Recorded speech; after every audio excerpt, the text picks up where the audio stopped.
Around the World in 80 Days by Jules Verne.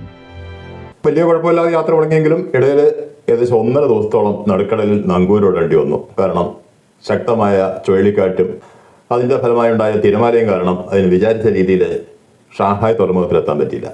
നിർത്തിയിട്ടെങ്കിലും അവിടെ നിന്ന് എടുത്തേ പിന്നെ ക്യാപ്റ്റൻ വളരെയധികം സ്പീഡിലായിരുന്നു ആ ബോട്ട് ഓടിച്ചിരുന്നത്. ഏകദേശം 1/2 ദിവസത്തെ വ്യത്യാസത്തിൽ ആ ബോട്ട് ഷാങ്ഹായ് റിവറിലേക്ക് തിരിഞ്ഞു.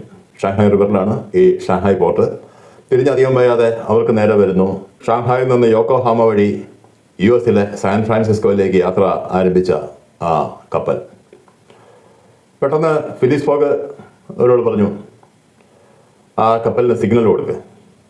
ക്യാപ്റ്റൻ്റെ ഓർഡർ അനുസരിച്ച് ആ ബോട്ടിലുള്ള ചെറിയൊരു പീരങ്കി അത് വെടിശബ്ദം ഉണ്ടാക്കി. ഒപ്പം ബോട്ടിൻ്റെ കൊടി പകുതി താഴ്ത്തിക്കെട്ടി. അത് ഒരു അപകട സൂചനയാണ് കാണിക്കുന്നത്. അവ ശ്രദ്ധിച്ച കപ്പലിൻ്റെ ക്യാപ്റ്റൻ ആ ബോട്ടിൻ്റെ അടുത്തേക്ക് കപ്പലടുപ്പിച്ചു. അങ്ങനെ ഫിലിസ് ഫോഗും ഓടയും ഡിറ്റക്റ്റീവ് ഫിക്സും ആ കപ്പലിലേക്ക് കയറി. അതിനിടയിൽ ഫിലിസ് ഫോഗ് പറഞ്ഞ തുകയും അതുകൂടാതെ കുറച്ച് അധികം തുകയും ക്യാപ്റ്റൻ തോമസിന് കൈമാറിയിരുന്നു. കപ്പലിൽ ഫിലിസ് ഫോഗ് പ്രത്യേക അനുവാദത്തോടെ അവർ ചില ഫസ്റ്റ് ക്ലാസ് ക്യാബിനൊക്കെ സംഘടിപ്പിച്ചു. കാരണം ടിക്കറ്റ് നേരത്തെ എടുത്തിട്ടില്ല, എന്നാലും കയ്യിൽ കാശുള്ളതുകൊണ്ട് പിന്നെ എന്തും കാണിക്കാമല്ലോ. ഫിക്സ് ഇടയ്ക്കിടയ്ക്ക് പറയുന്നുണ്ട്, ഞാൻ ഒരു ഷെയർ തരട്ടെ, മുഴുവനായിട്ടൊന്നും ബെയർ ചെയ്യാനുള്ള കപ്പാസിറ്റി അയക്കില്ല. അടുത്ത ദിവസം രാവിലെ ആ കപ്പൽ യോക്കോഹാമ പോർട്ടിൽ അടുപ്പിച്ചു. ഇനി അന്ന് വൈകുന്നേരമേ യാത്ര ആരംഭിക്കുകയുള്ളൂ. ഫിലിസ് ഫോഗ് കപ്പലിൽ നിന്ന് ഇറങ്ങി നേരെ ചെന്നത് അവിടെ നങ്കൂരിട്ടിരിക്കുന്ന കർണാട്ടിക് എന്ന കപ്പൽ. കർണാട്ടിക് എന്ന് പറഞ്ഞാൽ ഇവർ ഹോങ്കോങ്ങിൽ നിന്ന് യോക്കോഹാമയിലേക്ക് ശരിക്കും വരാനിരുന്ന കപ്പൽ. അവിടെ എത്തിയ ഫിലിസ് ഫോഗ് ആ കപ്പലിൻ്റെ ഓഫീസേഴ്സിനോട് സംസാരിച്ചു. അവർ പറഞ്ഞു, വെസ്പർട്ടു എന്നൊരാൾ ഈ കപ്പലിൽ യാത്ര ചെയ്തിട്ടുണ്ട്, ഇവിടെ വന്ന് ഇറങ്ങിയിട്ടുണ്ട്, പിന്നെ അയാൾ അങ്ങോട്ട് പോയി ഞങ്ങൾക്കറിയില്ല. ഫിലിസ് ഫോഗിനും ഓടയ്ക്കും ചെറിയൊരു ആശ്വാസമായി. പക്ഷേ നമ്മുടെ ഡിറ്റക്റ്റീവ് ഫിക്സ് ഇത് കേട്ട് ഇങ്ങനെ അന്തം വിട്ട് നിൽക്കേണ്ടേ, എങ്ങനെ വെസ്പർട്ടു ഈ കപ്പലിൽ സമയത്തിന് വന്ന് കയറി യാത്ര ചെയ്തു, ഇതൊന്നും ഡിറ്റക്റ്റീവ് ഫിക്സിന് മനസ്സിലാവുന്നില്ല. സംഭവിച്ചത് വെസ്പർട്ടു ബാറിൽ വളരെയധികം നേരം ബോധമില്ലാതെ കിടന്നുറങ്ങി. പക്ഷേ ഇതിനിടയിൽ ഇങ്ങനെ ഒരു അബോധാവസ്ഥയിലും പറയുന്നുണ്ട് കർണാട്ടിക് കർണാട്ടിക് കർണാട്ടിക്. അത് ആ ബാറിലെ ചില ജീവനക്കാർ ശ്രദ്ധിച്ചു. വെസ്പർട്ടുവിൻ്റെ ദേഹം പരിശോധിച്ച അവർക്ക് ഈ കർണാട്ടിക് എന്ന കപ്പലിൽ പോകാനുള്ള 3 ഫസ്റ്റ് ക്ലാസ് ക്യാബിൻ്റെ ടിക്കറ്റും കാണാൻ പറ്റി. അങ്ങനെ ആ ജീവനക്കാർ വെസ്പർട്ടുവിനെ കർണാട്ടിക് എന്നുള്ള ആ കപ്പലിൽ എത്തിച്ചു. വെസ്പർട്ടുവിന് വലിയ ബോധമൊന്നുമില്ല. ആ 3 ക്യാബിനിൽ ഒരു ക്യാബിനിൽ വെസ്പർട്ടുവിനെ കിടത്തി. ഏകദേശം 1 ദിവസം കഴിയുമ്പോഴാണ് വെസ്പർട്ടുവിന് ബോധം വരുന്നത്. അയാളെ എണീറ്റോടെ അന്വേഷിച്ചത് ഫിലിസ് ഫോഗിനെ ഓടെയാണ്. ഇപ്പോൾ കപ്പലിലെ ജീവനക്കാർ പറഞ്ഞു, അന്നത്തെ സിസ്റ്റം അനുസരിച്ച് ടിക്കറ്റ് ഒന്നും ബുക്ക് ചെയ്യുമ്പോൾ യാത്രക്കാരുടെ പേരൊന്നും അവിടെ ഉണ്ടാവില്ല. യാത്രക്കാർ കപ്പലിൽ ബോർഡ് ചെയ്യുമ്പോൾ മാത്രമേ പാസഞ്ചേഴ്സ് ലിസ്റ്റ് ഉണ്ടാക്കുകയുള്ളൂ. അപ്പോൾ അവർ പറഞ്ഞു, അത്തരം 2 യാത്രക്കാരിവിടെ വന്നിട്ടില്ലല്ലോ. വീണ്ടും വെസ്പർട്ടു പറഞ്ഞു, നല്ല ഉയരമുള്ള ഒരു ഇംഗ്ലീഷുകാരൻ, കൂടെ അതിസുന്ദരിയായ ഒരു യുവതി. വീണ്ടും ജീവനക്കാർ പറഞ്ഞു, ഉയരമുള്ള ഇംഗ്ലീഷുകാരൊക്കെ അതിൻ്റെ അകത്ത് ഇഷ്ടം പോലെ ഉണ്ട്, പക്ഷേ ഈ കപ്പലിൽ സ്ത്രീകളെ യാത്ര ചെയ്യുന്നില്ല. വെസ്പർട്ടുവിനൊന്നും പിടികിട്ടിയില്ല. പക്ഷേ ഒരു കാര്യം ഫീൽ ചെയ്തു, അതികഠിനമായ വിശപ്പ്. അതായത് ഈ ബാറിൽ അമിതമായി മദ്യപിച്ച് കിടന്നുറങ്ങി അതിന് ശേഷം ഇപ്പോൾ 2 ദിവസം ഭക്ഷണമൊന്നും കഴിച്ചിട്ടില്ല. പക്ഷേ കപ്പലിൽ യഥേഷ്ടം ഭക്ഷണമാണ്.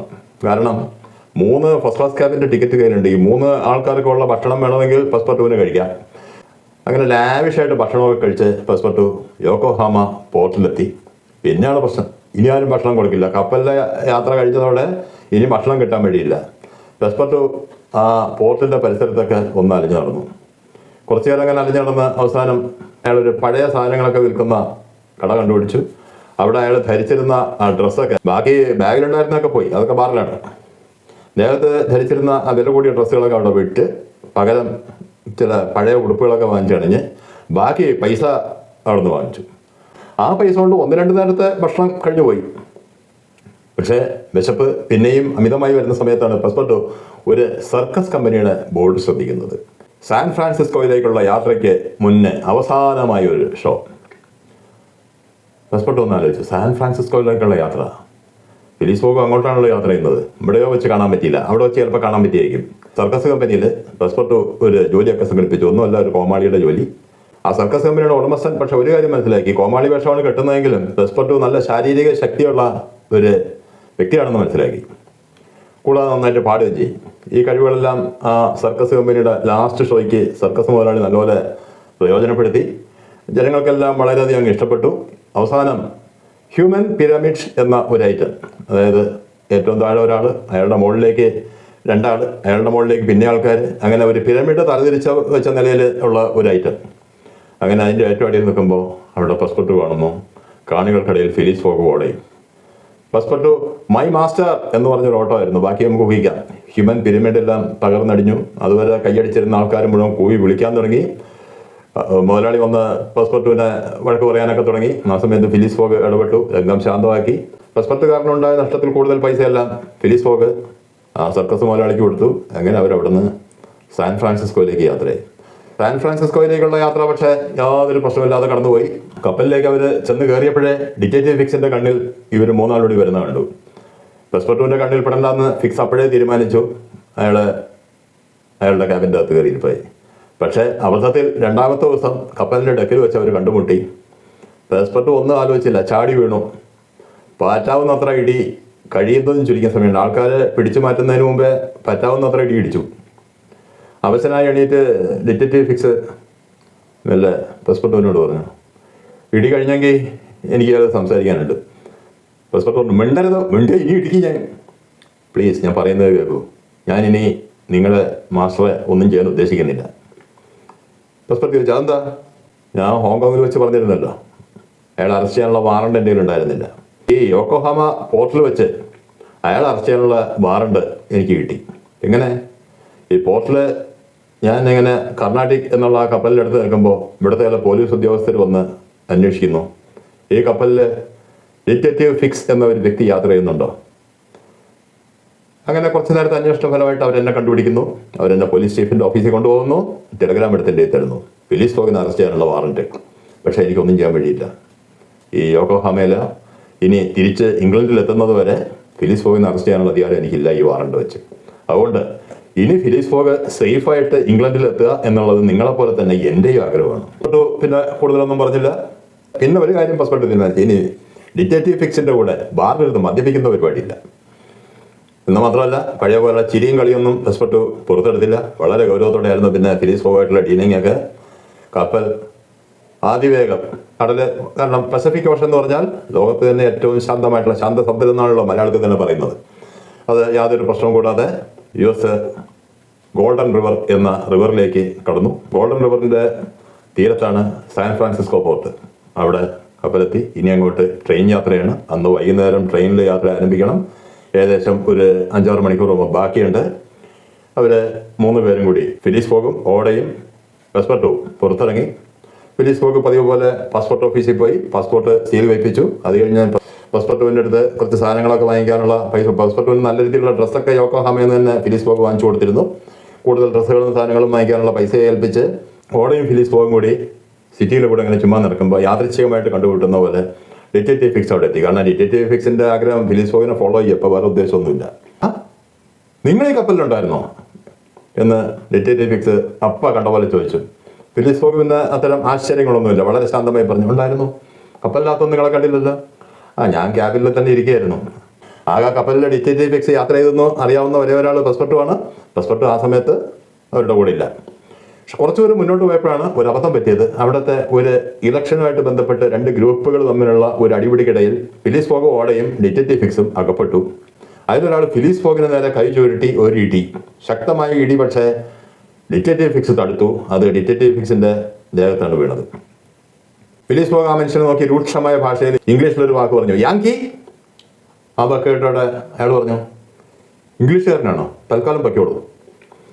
ഫിലിസ് ഫോഗ്, തൽക്കാലം പോയാലും ഞാൻ വരും നിങ്ങളെ കാണാൻ എന്ന് പറഞ്ഞുകൊണ്ട് അവർ അവിടെ നിന്ന് പിന്നെ വേഗം വന്ന് റെയിൽവേ സ്റ്റേഷനിലെത്തി. അപ്പോഴേക്കും പസ്പെർട്ടു അവിടെ എത്തി. ഡിറ്റക്റ്റീവ് ഫിക്സും പസ്പെർട്ടും വലിയ പരിചയമൊന്നും പുറത്ത് കാണിച്ചില്ല. അവരപ്പ കണ്ടുമുട്ടുന്ന പോലെ അങ്ങ് ട്രെയിനിൽ കയറി യാത്ര ആരംഭിച്ചു. ആ ട്രെയിൻ യാത്രക്കിടയിൽ മറ്റൊരു സംഭവം നടന്നത്, ആ ട്രെയിനിൽ ഒരു റോബറി അറ്റംപ്റ്റ് നടന്നു. അമേരിക്കയിലുള്ള ചില റെഡ് ഇന്ത്യൻ വംശക്കാരായ ഗോത്രവർഗ്ഗക്കാരുണ്ട്. അവരുടെ ഒരു പദ്ധതിയാണ് ആ സമയത്ത് ഇങ്ങനെ യാത്ര ചെയ്യുന്ന ട്രെയിനുകൾ തടഞ്ഞു നിർത്തുക, ആക്രമിക്കുക, യാത്രക്കാരുടെ കയ്യിലുള്ള വിലപ്പെട്ടതൊക്കെ അടിച്ചു മാറ്റുക. പക്ഷേ ഈ യാത്രയിൽ അവർ വിചാരിച്ച പോലെ ഒന്നും സംഭവിച്ചില്ല. പ്രധാനമായിട്ടും 2 കാര്യങ്ങളായിരുന്നു. ചാടി കയറി അതിൻ്റെ നേതാവ് ഡ്രൈവറുടെ ക്യാബിനിലെത്തി, എൻജിൻ ഡ്രൈവറെയും കോ ഡ്രൈവറെയും അടിച്ചു വീഴ്ത്തി. വാഹനം നിർത്താനുള്ള ബ്രേക്ക് അപ്ലൈ ചെയ്തു. പക്ഷേ ഒരു ഒറ്റ കുഴപ്പം, എഴുത്തുമായെന്ന് പറഞ്ഞോളല്ല, അപ്ലൈ ചെയ്തതിൻ്റെ ത്രോട്ടിലായിരുന്നു. വണ്ടി അതിൻ്റെ മാക്സിമം സ്പീഡിൽ മൂവ് ചെയ്യാൻ തുടങ്ങി.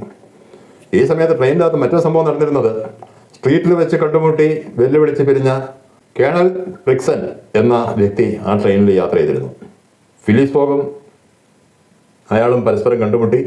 അവർ പരസ്പരം നേരിടാനായിട്ട് അവരുടെ പിസ്റ്റൾസ് കയ്യിലെടുത്തു. ആ സമയത്താണ് ഈ കൊള്ളക്കാരുടെ ആക്രമണം. അതോടെ ഒരു ശത്രുത മറന്നു. എല്ലാവരും കൊള്ളക്കാർക്ക് നേരെ തിരിഞ്ഞു. മറ്റ് ആയുധം കയ്യിലുള്ളവരും ആയുധങ്ങളെടുത്തു. അങ്ങനെ കൊള്ളക്കാരെ യാത്രക്കാരെല്ലാം ശക്തമായി നേരിട്ടു. അതിനിടയിൽ പെസ്പർട്ടു വളരെ വിദഗ്ധമായി ആ എഞ്ചിൻ റൂമിലേക്ക് കയറി വണ്ടി നിർത്തി. അത് യാത്രക്കാർക്ക് വളരെയധികം ഇഷ്ടപ്പെട്ട പെർഫോമൻസ് ആയിരുന്നു. അങ്ങനെ ട്രെയിൻ യാത്രക്കാരുടെ മൊത്തം ഒരു കണ്ണിലുണ്ണിയായി മാറുകയാണ് പെസ്പർട്ടു.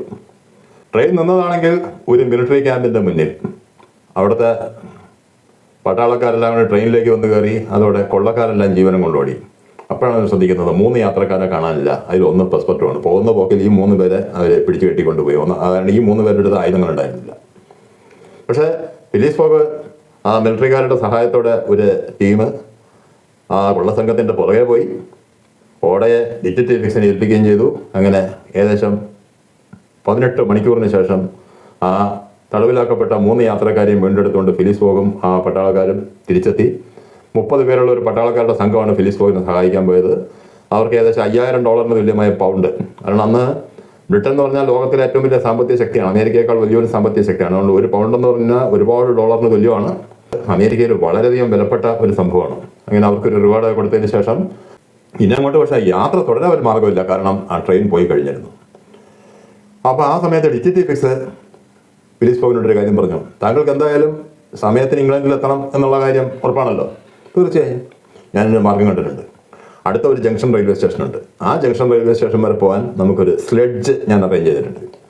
സ്ലെഡ്ജ് നമുക്കറിയാം, മഞ്ഞിൽ കൂടെ നിരങ്ങി നീങ്ങുന്ന ഒരു വാഹനം. അത് ഡോഗ്സ് വലിക്കുന്നതുണ്ട്. അല്ലാത്ത ഒരു സംവിധാനമാണ് പക്ഷെ അവിടെ ഉള്ളത്. ആ വളരെ കുത്തനായിട്ടുള്ളൊരു ഇറക്കമാണ് ഇനി അങ്ങോട്ട്.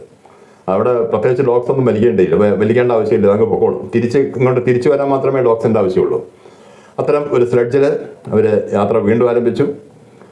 ആ സ്ലെഡ്ജിൻ്റെ ഉടമസ്ഥൻ പറഞ്ഞ സമയത്ത് തന്നെ അവർ അടുത്ത ജംഗ്ഷൻ റെയിൽവേ സ്റ്റേഷനിലെത്തി. അവിടെ നിന്ന് തന്നെ എപ്പോഴും ട്രെയിൻ കിട്ടും. അങ്ങനെ അവർ ഹഡ്സൺ എന്ന പോർട്ടിൽ ലക്ഷ്യമാക്കി യാത്ര വീണ്ടും ആരംഭിക്കുകയാണ്. ഒടുവിൽ ഹഡ്സൺ പോർട്ടിനടുത്തുള്ള റെയിൽവേ സ്റ്റേഷനിൽ ട്രെയിൻ ചെന്നു നിന്നു, ഇറങ്ങി. അപ്പോൾ സമയം 11:15. 11 മണിക്ക് ഇംഗ്ലണ്ടിലെ ലിവർപൂളിലേക്കുള്ള കപ്പൽ യാത്ര ആരംഭിച്ചു കഴിഞ്ഞിരുന്നു. വിചാരിച്ചതിനേക്കാൾ 15 മിനിറ്റ് വൈകിപ്പോയി. ശരിക്കും ഒരുപാട് വൈകിയതാണ്. ഈ സ്ലെഡ്ജ് എന്നൊരു സംവിധാനം ഉപയോഗിച്ച് വന്നതുകൊണ്ട് കുറേ സമയം അവർക്ക് മേക്കപ്പ് ചെയ്യാൻ കഴിഞ്ഞു. എന്നാലും 15 മിനിറ്റിൻ്റെ വ്യത്യാസത്തിൽ ആ കപ്പൽ പോയി. അന്ന് അവർ അവിടെ ഒരു ഹോട്ടലിൽ റൂം എടുത്തു, ഹോൾട്ട് ചെയ്തു. അടുത്ത ദിവസം രാവിലെ ഫിലിസ് ഫോഗ് ഹോട്ടലൊക്കെ ചെന്ന് അന്വേഷണം തുടങ്ങി. അങ്ങനെ അദ്ദേഹത്തിൻ്റെ കണ്ണിൽ ഒരു ചരക്ക് കപ്പൽ വിടുകയാണ്. ആ ചരക്ക് കപ്പലിൻ്റെ അകത്ത് കയറി ഫിലിസ് ഫോഗ് ചോദിച്ചു, നിങ്ങളെവിടെയൊക്കെ? ബ്രോഡാക്സിലേക്ക്. താങ്കൾക്ക് ലിവർപൂൾ വഴി പൊയ്ക്കൂടെ? അത് പറ്റില്ല, ഞാൻ ബ്രോഡാക്സിലേക്ക് പോകുന്നു. എന്താണ് നിങ്ങൾ കൊണ്ടുവന്നത്? ഇപ്പോൾ ഒന്നുമില്ല, കാര്യമായിട്ട് ഇങ്ങോട്ട് ലോഡുമായിട്ട് വന്നതാണ്, കാര്യമായിട്ട് പോകുന്നു. ഞങ്ങളൊരു 3 യാത്രക്കാരെ ലിവർപൂളിലെത്തിക്കാൻ പറ്റില്ല. മാത്രമല്ല യാത്രക്കാരെയൊന്നും ഞാൻ കൊണ്ടുപോകാറില്ല. ഫിലിസ് ഫോഗ് പക്ഷേ അയാൾക്ക് ഒരു വലിയൊരു തുക, അതായത് $2000 തുല്യമായ പൗണ്ട് ഓഫർ ചെയ്തപ്പോൾ അയാളുടെ മനസ്സൊന്ന് ഇളകി. ക്യാപ്റ്റൻ പറഞ്ഞു, എന്നാൽ പിന്നെ ബ്രോഡാക്സിൽ വിടാം. പക്ഷേ ബ്രോഡാക്സ് എന്ന് പറഞ്ഞാൽ ഇവർക്ക് പോകേണ്ടതിനെ കുറെ അപ്പുറമാണ്. എത്ര മണിക്ക് ഞങ്ങൾ സ്റ്റാർട്ട് ചെയ്യും? 9 മണിക്ക്. അപ്പോൾ സമയം 8:30. ഫിലിസ് ഫോഗ് വളരെ പെട്ടെന്ന് ഹോട്ടൽ റൂമിലേക്ക് പോയി. എല്ലാവരും റെഡിയായി. കൃത്യം 9 മണിക്ക് കപ്പൽ ബ്രോഡാക്സിലേക്ക് സ്റ്റാർട്ട് ചെയ്തു. ഫിലിസ് ഫോഗ് അതുവരെ ശാന്തനായിരുന്ന ആ മനുഷ്യൻ്റെ ഒരു കുബുദ്ധി എന്ന് പറയാം, ആ സമയത്ത് ഉണർന്നു. അദ്ദേഹം ആ കപ്പലിലെ പല ജീവനക്കാരുടെ സംസാരിച്ചിരുന്നു. ആ ജീവനക്കാരും ആ കപ്പലിലെ സ്ഥിരം ജീവനക്കാരല്ല. അവർക്കൊന്നും ഈ ക്യാപ്റ്റനുമായിട്ട് അങ്ങനത്തെ അറ്റാച്ച്മെൻ്റ് ഒന്നുമില്ല. ഫിലിസ് ഫോഗ് അവർക്ക് ഒരു വലിയ തുക വാഗ്ദാനം ചെയ്തു. ഫിലിസ് ഫോഗ് പറയുന്ന പോലെ അനുസരിക്കുകയാണെങ്കിൽ ഇങ്ങനെ ഒരു തുക വാഗ്ദാനം ചെയ്തതോടെ അവരൊക്കെ ഫിലിസ് ഫോഗിൻ്റെ ആൾക്കാരായി മാറി. അധികം വയ്യാതെ ക്യാപ്റ്റനെ അവരൊരു റൂമിൽ പൂട്ടിയിട്ടു. പിന്നീടാണ് ഡിറ്റക്റ്റീവ് ഫിക്സിനെയും പെസ്പർട്ടുവിനെയും ഞെട്ടിച്ചുകൊണ്ടുള്ള ഒരു സംഭവമാണ് നടക്കുന്നത്. ഫിലിസ് ഫോഗ് ക്യാപ്റ്റൻ്റെ റോളിലേക്ക് മാറുകയാണ്. അതുവരെ ആർക്കും പറഞ്ഞുകൂടാ ഫിലിസ് ഫോഗ് അത്തരം ഒരു ജോലിക്ക് കേപ്പബിൾ ആയിട്ടുള്ള ആളാണെന്ന്. അങ്ങനെ കപ്പൽ വളരെ വേഗത്തിൽ തന്നെ മുന്നോട്ട് നീങ്ങി. ഏകദേശം ലിവർപൂളിലെത്താൻ 2 ദിവസം ബാക്കിയുള്ള സമയത്ത് കപ്പലിൻ്റെ എഞ്ചിനീയർ ഫിലിസ് ഫോഗിനോട് വന്ന് സംസാരിക്കുകയാണ്. സാർ, കൽക്കരി തീരാറായി. കൽക്കരി തീരാറായോ? അതെങ്ങനെ? നിങ്ങൾ ബ്രോഡാക്സിലേക്ക് വരെ പോകാനുള്ള കൽക്കരി ആയിട്ടല്ലേ ഇറങ്ങിയത്? സാർ, അതൊരു മീഡിയം സ്പീഡിൽ പോവുകയാണെങ്കിൽ ശരിയായിരുന്നു. സാറ് ക്യാപ്റ്റനായ പിന്നെ കപ്പൽ മാക്സിമം സ്പീഡിൽ പൊയ്ക്കൊണ്ടിരിക്കുകയാണ്. അപ്പോൾ അതിൻ്റെ എഫിഷ്യൻസി കുറയും, കൂടുതൽ കൽക്കരി ആവശ്യമായിട്ട് വരും. നമുക്കറിയാമല്ലോ, വാഹനങ്ങൾ നമ്മൾ ഓവർ സ്പീഡിൽ ഓടിച്ചാൽ മൈലേജ് കുറയും. അത് തന്നെയാണ് ഈ കപ്പലിൻ്റെയും കാര്യം. അതിൻ്റേതായ ഒരു പർട്ടിക്കുലർ സ്പീഡിൽ പോകുമ്പോഴാണ് അതിൻ്റെ മാക്സിമം മൈലേജ്. സ്പീഡ് കൂടിയാൽ മൈലേജ് കുറയും. ഫിലിസ് ഫോഗറിനെ പറഞ്ഞു ആ ക്യാപ്റ്റനെയും വിളിച്ചോണ്ട് പോവാ. അങ്ങനെ ക്യാപ്റ്റൻ നമ്മുടെ പാസ്പോർട്ട് പോയി ചെന്ന് ബലമായിട്ട് പിടിച്ചോണ്ട് വരികയാണ്. കാരണം ക്യാപ്റ്റൻ ഇങ്ങനെ വല്ലാത്തൊരു അവസ്ഥയിൽ നിൽക്കുകയാണ്. സ്വന്തം കപ്പലിൽ അയാളെ ബന്ധനസ്ഥനാക്കിയിരിക്കുന്നു, തടവിലാക്കിയിരിക്കുന്നു. ഫിലിസ് ഫോഗർ പറഞ്ഞു ഈ കപ്പൽ വിൽക്കുന്നോ? കപ്പൽ വിൽക്കുക, കടൽക്കള്ള, നീ ഇതിൻ്റെ അകത്ത് കയറി എന്നെ തടവിലാക്കിയിട്ട് ഇപ്പം എൻ്റെ കപ്പൽ നിനക്ക് വിൽക്കണമെന്നാ? സൗകര്യമില്ല. $60,000 തുല്യമായ പൗണ്ട് തരാം. വീണ്ടും നമ്മുടെ ക്യാപ്റ്റൻ്റെ മനസ്സൊന്ന് ഇളകുകയാണ്. കാരണം ആ കപ്പലിന് അത്രയൊന്നും വിലയില്ല. അവസാനം ക്യാപ്റ്റൻ സമ്മതിച്ചു. ഫിലിസ് ഫോഗ് കപ്പലിലെ ജീവനക്കാരെ വിളിച്ച് പറഞ്ഞു കൽക്കരി ഇപ്പോൾ ഉള്ള ലെവലിൽ തന്നെ പോട്ടെ, തീരുന്ന സമയത്ത് ഈ കപ്പലിൻ്റെ മരത്തിൻ്റെ ഭാഗങ്ങളെല്ലാം പൊളിക്കാൻ തുടങ്ങണം. പൊളിച്ച തീയെ ആ ലെവലിൽ തന്നെ പൊയ്ക്കൊണ്ടിരിക്കുകയാണ്. ഒടുവിൽ കപ്പലിൻ്റെ ഫ്രെയിം മുഴുവൻ ഇരുമ്പിൻ്റെയാണ്, അതൊഴിച്ച് ബാക്കി ഭാഗങ്ങളെല്ലാം പൊളിച്ച് തീർത്ത് ലിവർപൂൾ എത്തിയില്ല തൊട്ടടുത്തുള്ള ക്യൂൻസ്ലൻഡ് പോർട്ടിൽ കപ്പലടുപ്പിച്ചു. ഫിലിസ് ഫോഗ് ജീവനക്കാർക്കെല്ലാം പറഞ്ഞ തുക കൊടുത്തു. ക്യാപ്റ്റൻ $60,000 കൊടുത്തു. ഡിറ്റക്റ്റീവ് ഫിക്സ് ആലോചിച്ചു, അത് ശരിക്കും ഇംഗ്ലീഷ് ടെറിട്ടറിയാണ്, വേണമെങ്കിൽ അവിടെ വെച്ച് അറസ്റ്റ് ചെയ്യാം. വേണ്ട, ശരിക്കും ഇംഗ്ലണ്ടിൽ തന്നെ എത്തട്ടെ എന്നൊരു തീരുമാനം എടുത്തു. ക്യൂൻസ്ലൻഡ് പോർട്ട് എന്ന് പറയുന്നത് അയർലൻഡിലാണ്. ഇംഗ്ലീഷ് ഭരണത്തിൻ്റെ കീഴിലാണെങ്കിലും ഇംഗ്ലണ്ട് അല്ല. ആ സമയത്ത് ശരിക്ക് ലിവർപൂളിലേക്ക് ട്രെയിൻ ഇല്ല. ഫിലിസ് ഫോഗ് സാമ്പത്തിക സ്ഥിതി ഉപയോഗിച്ച് ഒരു ട്രെയിൻ ചാർട്ടർ ചെയ്തു. നമ്മളിന്നൊക്കെ ഈ ഫ്ലൈറ്റ് ചാർട്ടർ ചെയ്യുന്ന പോലൊരു സംവിധാനം അന്നുണ്ടായിരുന്നു. അങ്ങനെ ഒരു ട്രെയിൻ ചാർട്ടർ ചെയ്ത് ഏകദേശം ഫിലിസ് ഫോഗ് വിചാരിച്ച സമയത്ത് തന്നെ ലിവർപൂളിലെത്തി. ഒരു 1-2 മണിക്കൂറുകളുടെ കുറവ്. അതിനടുത്ത് ഒരു എക്സ്പ്രസ് ട്രെയിൻ കൂടി കിട്ടിക്കഴിഞ്ഞാൽ സമയത്തിന് ലണ്ടനിലെത്താം എന്നുള്ളൊരവസ്ഥയിൽ. ആ സമയത്താണ് ഡിറ്റക്റ്റീവ് ഫിക്സ് പെട്ടെന്ന് ഫിലിസ് ഫോഗിൻ്റെ ഷോളറിൽ പിടിച്ചുകൊണ്ട് പറഞ്ഞു are you Phyllis fog? Yes, you are under arrest എന്ന് പറഞ്ഞുകൊണ്ട് പോക്കറ്റിൽ നിന്ന് വാറണ്ട് എടുത്ത് കാണിച്ച് എല്ലാവരും ഞെട്ടി. ഇവിടെ ഒരു കാര്യം പറയാനുള്ളത്, ഈ അറസ്റ്റ് എന്ന് പറഞ്ഞാൽ നിയമപ്രകാരം ഒരാളുടെ ദേഹത്തെ കൈവച്ചുകൊണ്ട് മാത്രമേ ചെയ്യാവൂ. ഓൺലൈനിൽ ഇരുന്ന ആർക്കും ആരെയും അറസ്റ്റ് ചെയ്യാൻ പറ്റില്ല. അത്തരം തട്ടിപ്പുകളൊക്കെ വരുമ്പോൾ ഒന്ന് ആലോചിച്ചോളുക. ഏതായാലും ഫിലിസ് ഫോഗ് പോലീസ് ലോക്കപ്പിലായി. ഇനി പറഞ്ഞ സമയത്ത് ഒരിക്കലും ലണ്ടനിലെത്തില്ല എന്നുള്ള കാര്യം ഉറപ്പായി. ഏകദേശം 4-5 മണിക്കൂർ ഫിലിസ് ഫോഗ് ലോക്കപ്പിൻ്റെ അകത്ത് കഴിച്ചുകൂട്ടി. ആ ലോക്കപ്പിൻ്റെ പുറത്ത് പാസ്പോർട്ടും ഓടയും എന്ത് ചെയ്യണമെന്നറിയാതെ അന്തം വിട്ടേക്കുന്ന സമയത്ത് പെട്ടെന്നാണ് ഡിറ്റക്റ്റീവ് ഫിക്സും കുറച്ച് പോലീസുകാർ ഓടി വരുന്നു. അവർ ലോക്കപ്പ് തുറക്കുന്നു, ഫിലിസ് ഫോഗിനെ മോചിപ്പിക്കുന്നു. എല്ലാവരും അന്തം വിട്ട് നിൽക്കുന്ന സമയത്ത് ഡിറ്റക്റ്റീവ് ഫിക്സ് മെല്ലെ ചെന്ന് ഫിലിസ് ഫോഗിനോട് I am very very sorry sir, താങ്കളുടെയും ബാങ്ക് റോബറി നടത്തിയ ആളുടെയും മുഖം ഏകദേശം ഒരുപോലെയാണ്. ഞാൻ ബാങ്ക് റോബറി നടത്തിയ ആൾ താങ്കളാണെന്നാണ് വിചാരിച്ചിരുന്നത്. പക്ഷേ 3 ദിവസം മുമ്പേ ലണ്ടനിൽ അയാളെ പിടിച്ചു കഴിഞ്ഞു. ഫിലിസ് ഫോഗ് ഡിറ്റക്റ്റീവ് ഫിക്സിനെ ഒന്ന് സൂക്ഷിച്ചു നോക്കി. പിന്നെയായിരുന്നു ആരും പ്രതീക്ഷിക്കാത്തൊരു സംഭവം അവിടെ നടന്നത്. ഡിറ്റക്റ്റീവ് ഫിക്സിൻ്റെ മുഖത്തേക്ക് ഫിലിസ് ഫോഗ് ആഞ്ഞൊരു ഇടിയിടിച്ചു. ഡിറ്റക്റ്റീവ് ഫിക്സ് ശരിക്കും അർദ്ധബോധാവസ്ഥയിലൂടെ വീണു. അത്രയും ശക്തമായിട്ട് ഫിലിസ് ഫോഗ് ഇടിക്കുമെന്ന് ആരും വിചാരിച്ചിട്ടില്ല. അവർ പുറത്തിറങ്ങി.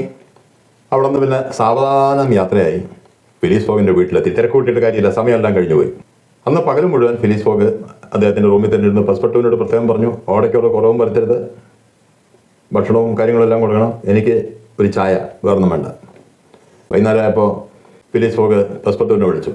ഓടയോടെ എനിക്കിത്തിരി സംസാരിക്കണമെന്നുണ്ട്, അവർ ഫ്രീ ആണോ എന്നൊന്നും ചോദിക്കും. ഓട വളരെ ആശ്ചര്യത്തിൽ ചോദിച്ചു. അദ്ദേഹത്തിന് എന്നോട് സംസാരിക്കാൻ സമയം ചോദിക്കുന്നു, അദ്ദേഹത്തിന് എപ്പോൾ വേണമെങ്കിലും സംസാരിക്കാമല്ലോ. ഏതായാലും ഫിലിസ് ഫോഗ് പതുക്കെ ഓടയുടെ അടുത്ത് വന്നു. എന്നിട്ട് പറഞ്ഞു നിങ്ങളെ ഇംഗ്ലണ്ടിലേക്ക് കൊണ്ടുവന്നപ്പോൾ ഞാൻ വിചാരിച്ചിരുന്നത് എൻ്റെ സമ്പാദ്യത്തിൻ്റെ ഒരു ഭാഗം ഉപയോഗിച്ച് നിങ്ങൾക്കിവിടെ ഒരു സെറ്റിൽമെൻറ്റ് ഉണ്ടാക്കാമെന്നാണ്. ഇപ്പം എനിക്ക് ഒരു സമ്പാദ്യമില്ല. എൻ്റെ ആകെയുള്ള 40,000 പൗണ്ടിൽ 20,000 പൗണ്ട് ഉപയോഗിച്ചാണ് ഞാൻ ഈ യാത്ര നടത്തിയത്. എൻ്റെ പ്രതീക്ഷ തിരിച്ചുവിടെത്തുമ്പോൾ ബെറ്റ് ഞാൻ ജയിക്കും, ആ 20,000 പൗണ്ട് എനിക്ക് കിട്ടും. അപ്പോൾ എൻ്റെ സമ്പാദ്യം കുറയുന്നില്ല, അത് വീണ്ടും 40,000 പൗണ്ടിൽ നിൽക്കും. ഇപ്പോൾ സംഭവിച്ചത് ബെറ്റ് ഞാൻ തോറ്റു, കയ്യിലുള്ള 20,000 പൗണ്ട് ക്ലബിലെ ഫ്രണ്ട്സിന് കൊടുക്കണം. അവിടെ ഒന്ന് ഫിലിസ് ഫോഗിനെ നോക്കിയിട്ട് ചോദിച്ചു ഈ അവസ്ഥയിൽ താങ്കളെ സഹായിക്കാൻ ഫ്രണ്ട്സോ ബന്ധുക്കളോ ഒന്നുമില്ലേ? എനിക്കങ്ങനെ ക്ലോസ് ഫ്രണ്ട്സ് ഒന്നുമില്ല. ആ ക്ലബിൽ ചീട്ട് കളിക്കുന്ന ഫ്രണ്ട്സ് മാത്രമേ എനിക്കുള്ളൂ. പിന്നെ റിലേറ്റീവ്സിൻ്റെ കാര്യം പറഞ്ഞാൽ അതൊക്കെ എന്നേ അടഞ്ഞ അധ്യായം. അവിടെ പെട്ടെന്ന് എണീറ്റ് വന്ന് ഫിലിസ് ഫോഗിൻ്റെ കയ്യിൽ പിടിച്ചു. ഈ ഒരു അവസ്ഥയിൽ താങ്കളുടെ ഒരു അടുത്ത ബന്ധുവാവാൻ ഞാൻ ആഗ്രഹിക്കുന്നു, താങ്കൾക്ക് എന്നെ വിവാഹം കഴിക്കാവോ? ഫിലിസ് ഫോഗ് കുറച്ച് നേരം ആലോചിച്ചിട്ട് പറഞ്ഞു ശരി. അദ്ദേഹം പാസ്പോർട്ടിനടുത്ത് പറഞ്ഞു താൻ ആ പള്ളിയിലച്ഛൻ്റെ അടുത്തൊന്ന് പോയി നാളെ രാവിലെ കല്യാണം നടത്താമോ എന്ന് ചോദിക്കണം. ഇതെല്ലാം നടക്കുന്നതിനിടയിൽ ഈ ലണ്ടനിൽ സംഭവിച്ചുകൊണ്ടിരിക്കുന്ന ഒരു കാര്യമുണ്ട്. ഫിലിസ് ഫോഗ് എത്താനുള്ള സമയത്തിൻ്റെ ഡിസംബർ 21 വൈകുന്നേരം 8:45 ഫിലിസ് ഫോഗ് ക്ലബിലെത്തും എന്നാണ് കണക്ക്. ഡിസംബർ 17 മുതൽ അവിടെ ഭയങ്കര ചർച്ചകൾ നടക്കുകയാണ്. ഫിലിസ് ഫോഗ് ബെറ്റ് ജയിക്കുമോ ഇല്ലയോ. ബാങ്ക് റോബറിയുടെ സ്കാൻഡൽ തീർന്നു കഴിഞ്ഞു. ശരിയായ കള്ളനെയൊക്കെ പിടിച്ചു കഴിഞ്ഞുകൊണ്ട് ഇനിയിപ്പോൾ അതൊരു പ്രശ്നമല്ല. അതിൽ തന്നെ 2 ഗ്രൂപ്പാണ്. ഒരു ഗ്രൂപ്പ് പറയുന്നു പോയി നമ്മുടെ പടം പോയി, ഫിലിസ് ഫോഗ് എത്തും. വേറൊരു ഗ്രൂപ്പ് പറയുന്നു അതൊക്കെ കഴിഞ്ഞു, അയാൾ നാട്ടിലെത്തിയിട്ടുണ്ടാവില്ല. ഇങ്ങനെയൊക്കെ സംസാരിക്കുന്നതിനിടയിൽ അവർ ക്ലോക്കിൽ നോക്കിക്കൊണ്ടിരിക്കുകയാണ്. സമയം 8 മണിയായി, 8:15, 8:30, 35, 40. പിന്നെ അവർ ഓരോ മിനിറ്റ് വെച്ച് കാണുന്നത് 41, 42, 43, 44. പിന്നെ സെക്കൻഡ് വെച്ച് എണ്ണാൻ തുടങ്ങി. അങ്ങനെ 53-ാമത്തെ സെക്കൻഡിൽ ക്ലബിൻ്റെ വാതിൽ തുറക്കുന്നു. ഫിലിസ് ഫോഗും ഒപ്പം വലിയൊരു ആൾക്കൂട്ടവും ക്ലബിൻ്റെ അകത്തേക്ക് കയറി വരുന്നു. എല്ലാവരും ഞെട്ടാണ്. കാരണം ഈ ആൾക്കൂട്ടം എന്ന് പറഞ്ഞാൽ ഫിലിസ് ഫോഗിനെ വഴി കണ്ട ആവേശത്തോടൊപ്പം കൂടിയ ആൾക്കാരാണ്. ഫിലിസ് ഫോഗ് ബെറ്റ് ജയിച്ചിരിക്കുന്നു. വാസ്തവത്തിൽ സംഭവിച്ചതാണ്. പെസ്പെർട്ടു പള്ളിയിലച്ഛൻ്റെ അടുത്ത് പോയി കല്യാണത്തിൻ്റെ കാര്യം പറഞ്ഞു. പള്ളിയിലച്ഛൻ കല്യാണം നാളെ ഞായറാഴ്ചയാണെന്ന് അറിയില്ലേ. അപ്പോൾ ഇവരുടെ ബെറ്റിൻ്റെ അവസാന ദിവസമാണ് അന്ന്, ഡിസംബർ 21, ശനിയാഴ്ച. അവരുടെ കണക്കിൽ അവർ 22-ലാണ് എന്നാണ് വിചാരം. വാസ്തവത്തിൽ സംഭവിച്ചത് അവരുടെ യാത്രയിൽ, അതായത് പടിഞ്ഞാറ് നിന്ന് കിഴക്കോട്ടുള്ള യാത്രയിൽ ഇൻ്റർനാഷണൽ ഡേറ്റ് ലൈൻ കവർ ചെയ്തതോടെ ഒരു ദിവസം അവർക്ക് അധികം കിട്ടിയിരിക്കുന്നു. അതാരും അന്നത്തെ കാലത്ത് അത്ര അവെയറല്ല. അതുകൊണ്ട് കലണ്ടറിലെ ഡേറ്റ് അനുസരിച്ച് അന്ന് ഡിസംബർ 21-ആണ്. പക്ഷേ ഫിലിസ് ഫോഗ് വിചാരിക്കുന്നത് ഡിസംബർ 22-ആണ്. ഡിസംബർ 22 ഞായറാഴ്ചയാണ്. 23 തിങ്കളാഴ്ച കല്യാണം നടത്താമെന്നാണ് ഫിലിസ് ഫോഗിൻ്റെ ചിന്ത. അപ്പോഴാണ് പള്ളിയിലച്ചൻ പറയുന്നത് ഇന്ന് ഡിസംബർ 21 ശനിയാഴ്ച, നാളെ ഞായറാഴ്ച, ഡിസംബർ 22, ഡിസംബർ 23 കല്യാണം നടത്താം. കേട്ട പാതി കേൾക്കാത്ത പാതി പെസ്പെർട്ടു ഒരു ഓട്ടോ വരുന്നു ഫിലിസ് ഫോഗിൻ്റെ വീട്ടിലേക്ക്.